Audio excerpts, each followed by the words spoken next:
اہم خبر ہے، کراچی میں گل پلازہ کی عمارت کو سیل کرنے کا عمل شروع کر دیا گیا ہے۔ مزید جانیں گے ڈان نیوز کے نمائندے عاصم خان سے۔ عاصم بتائیے گا۔ روز ریسکیو آپریشن مکمل کر لیا گیا تھا اور ڈی سی ساؤتھ غلام نبی کوسو کی جانب سے یہ انڈیا دیا گیا تھا کہ آج اس کو عمارت کو سیل کیا جائے گا، اور اب اس یہ عمل شروع کر دیا گیا ہے کہ NC کے عملے نے گل پلازہ کے اطراف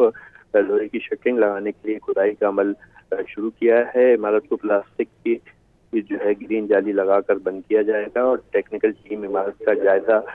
لے گی، اور اس کے ساتھ ساتھ جو FIR درج ہوئی ہے اس پر یہ تفتیش کی جائے گی۔ آپریشن مکمل کر لیا گیا تھا اور ڈی سی ساؤتھ غلام نبی کوسو کی جانب سے یہ انڈیا دیا گیا تھا کہ آج اس کو عمارت کو سیل کیا جائے گا، اور اب اس یہ عمل شروع کر دیا گیا ہے کہ NC کے عملے نے گل پلازہ کے اطراف لوہے کی شٹرنگ لگانے کے لیے کھدائی کا عمل شروع کیا ہے۔ عمارت کو پلاسٹک کی جو ہے گرین جالی لگا کر بند کیا جائے گا اور ٹیکنیکل ٹیم عمارت کا جائزہ لے گی، اور اس کے ساتھ ساتھ جو FIR درج ہوئی ہے اس پر یہ تفتیش کی جائے گی۔ آپریشن مکمل کر لیا گیا تھا اور ڈی سی ساؤتھ غلام نبی کوسو کی جانب سے یہ انڈیا دیا گیا تھا کہ آج اس کو عمارت کو سیل کیا جائے گا، اور اب اس یہ عمل شروع کر دیا گیا ہے کہ NC کے عملے نے گل پلازہ کے اطراف لوہے کی شٹرنگ لگانے کے لیے کھدائی کا عمل شروع کیا ہے۔ عمارت کو پلاسٹک کی جو ہے گرین جالی لگا کر بند کیا جائے گا اور ٹیکنیکل ٹیم عمارت کا جائزہ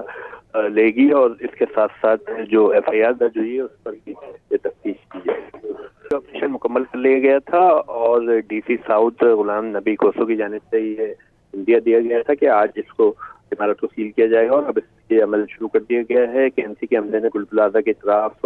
لوہے کی شٹرنگ لگانے کے لیے کھدائی کا عمل